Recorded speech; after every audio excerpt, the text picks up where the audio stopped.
Sahabat Indonesia Nusantara Raya, jumpa lagi di channel kesayangan Anda ini, dan kita masih akan terus menggali berbagai bukti arkeologis tentang era kejayaan kerajaan-kerajaan Nusantara ya. Banyak kerajaan Nusantara, ada Medang Kamulan, ada Kalingga, kemudian ada Sriwijaya gitu ya, kemudian ada Pajajaran. Nah, kali ini kita punya kesempatan untuk berada di Trowulan, yaitu membongkar bukti-bukti arkeologis bersejarah tentang pemimpin atau Raja Majapahit yang kedua, yaitu Prabu Jayanegara. Jadi Prabu Jayanegara ini adalah Raja Majapahit yang kedua sesudah ayahanda beliau, yaitu Raden Wijaya mangkat atau wafat ya pada tahun 1309 Masehi. Nah, satu di antara bukti dari kepemimpinan Raja Jayanegara ini adalah Candi Bajang Ratu. Seperti yang kita lihat ini Candi Bajang Ratu. Tapi begini ya, jadi ini sebetulnya bukan candi, tapi sebuah gapura yang memang masyarakat umum mengidentikan itu sebagai sebuah candi. Padahal itu adalah sebuah gapura paduraksa. Jadi gapura paduraksa itu dua sisinya bertemu di atas seperti menjadi atap gitu ya, gapura paduraksa. Nah, ini lokasinya berada di Trowulan. Jadi kalau kita berada di pusat Trowulan, tepatnya di Istana Manguntur atau Pendopo Agung itu, maka kita menghadap ke timur ya. Jadi lokasinya berada di timur, agak ke utara. Jadi kalau kita berjalan dari Pendopo Agung itu ke utara, di situ kemudian ada petunjuknya juga. Ada perempatan pertama kita ke timur. Nanti di sebelah kiri kita ini Candi Bajang Ratu. Nah, sekali lagi ini bukti artefak ini adalah gapura ya. Jadi sebetulnya ini adalah pendarmaan dari Prabu Jayanegara. Dinamakan Bajang Ratu karena pada waktu beliau memerintah kerajaan Majapahit ini umurnya masih sangat belia ya.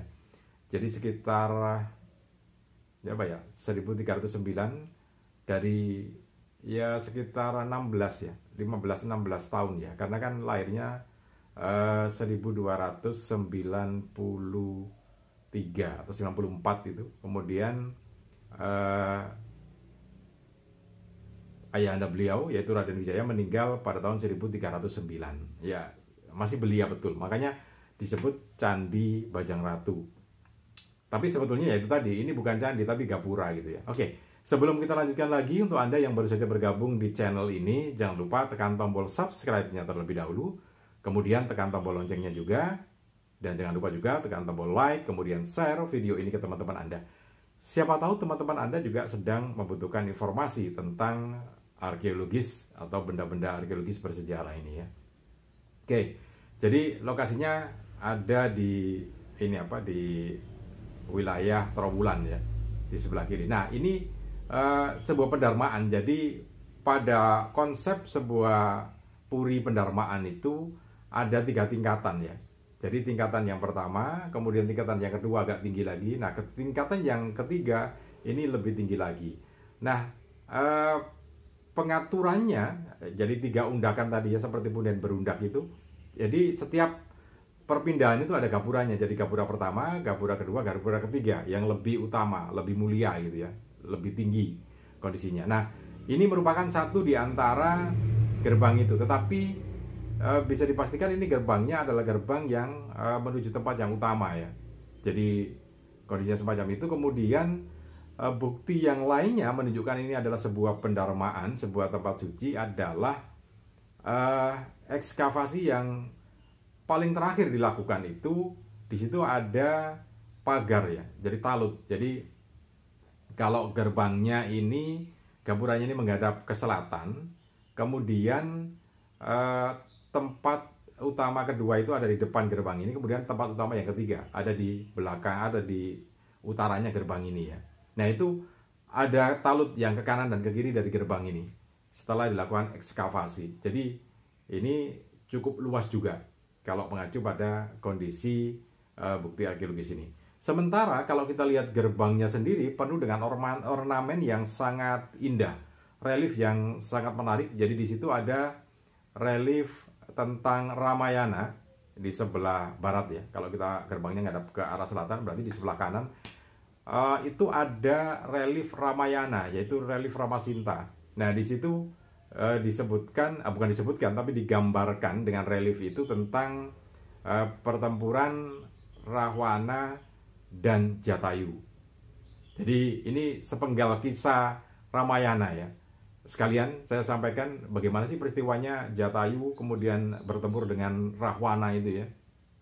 Jadi begini kan, ketika Sri Rama ini Dewi Sinta diculik oleh Rawana, ini kan dibawa pakai terbang ya, pakai ya Wimana, jadi seperti kendaraan terbang gitu. Nanti bisa kita bahas lebih dalam lagi. Jadi pakai kendaraan terbang, kemudian Sinta ini minta tolong dan akhirnya terdengar oleh Jatayu. Jatayu ini juga ini apa? Garuda terbang gitu ya. Jadi akhirnya ditolong dan terjadi pertempuran antara Rahwana dengan Jatayu. Tapi pertempuran ini dikalahkan oleh berhasil dimenangkan oleh Rahwana. Jatayu kalah, kemudian bulu-bulunya itu dicabutin sampai Jatayu jatuh. Nah, ketika Jatayu jatuh inilah kemudian ditemukan oleh Laksmana dan Sri Rama itu ya. Sepenggal kisah dari relief itu seperti itu. Itu relief Ramayana. Ada beberapa relief yang lainnya. Nah, selain itu, ornamen yang ada di atas pintu ini juga sangat menarik dan sangat indah ya. Dari sisi ininya apa? Bukti arkeologisnya. Oke, sekarang kita masuk ke bagaimana pemerintahan di Raja Jayanegara ini ya. Jadi memang sangat penuh intrik ketika pendiri kerajaan Majapahit Raden Wijaya itu wafat. Kemudian karena beliau tidak memiliki putra mahkota dari permaisuri, jadi permaisurinya adalah Raja Patni, Dia Gayatri itu tidak punya putra. Nah, kebetulan yang punya putra itu adalah selirnya, yaitu Darapetak dari ini apa, ekspedisi Pamalayu itu ya. Jadi Darapetak itu kemudian dijadikan selir. Nah, dari selirnya inilah kemudian lahir Jayanegara putra itu ya. Nah, ketika beliau wafat tidak ada putra dari permaisuri, yang ada putra dari selir. Akhirnya putra dari selir ini, Jayanegara atau Kalagemut ini, yang kemudian naik takhta menjadi raja di kerajaan Majapahit. Sementara putri dari beliau, yaitu putri dari pendiri kerajaan Majapahit Raden Wijaya atau Dia Sanggrama Wijaya ini, hanya dua putrinya, yaitu dari Dia Gayatri atau Raja Patni itu, Tribuana Tunggadewi dengan Dia Wiyat. Nah, ini yang kemudian timbul banyak masalah gitu ya, karena putranya dari selir, sementara yang dari permaisuri adalah putri. Nah, memerintah cukup lama juga, tetapi banyak permasalahan, instabilitas politik ya istilahnya. Kalau sekarang itu politik dalam negeri tidak stabil gitu ya, sehingga terjadi banyak pemberontakan, termasuk diantaranya pemberontakan Dharmaputra. Jadi Dharmaputra itu ada tujuh orang gitu ya, 7 orang itu yang memang punya keahlian khusus di bidangnya masing-masing. Ada yang ahli perang, ada yang banyak ya. Ada yang ahli ini apa, ilmu kedokteran atau ketabiban, itu rata anca itu ya. Nah, ketika di masa Raden Wijaya, Dharmaputra ini sangat dihargai oleh beliau sehingga ditempatkan dan dibuatkan posisi yang seperti itu, Dharmaputra itu ya. Nah, tapi di era Jayanegara nampaknya banyak intrik, kemudian akhirnya Dharmaputra ini dicap sebagai pemberontak, termasuk diantaranya terakhir Rakuti ya. Kemudian Ratanca ini masuk Dharmaputra juga, dan akhirnya menjadi permasalahan itu ya, meninggalnya Prabu Jayanegara karena pengobatan yang dilakukan oleh Ratanca itu. Dan ya ada yang menyebutnya dibunuh gitu ya, dibunuh oleh Ratanca.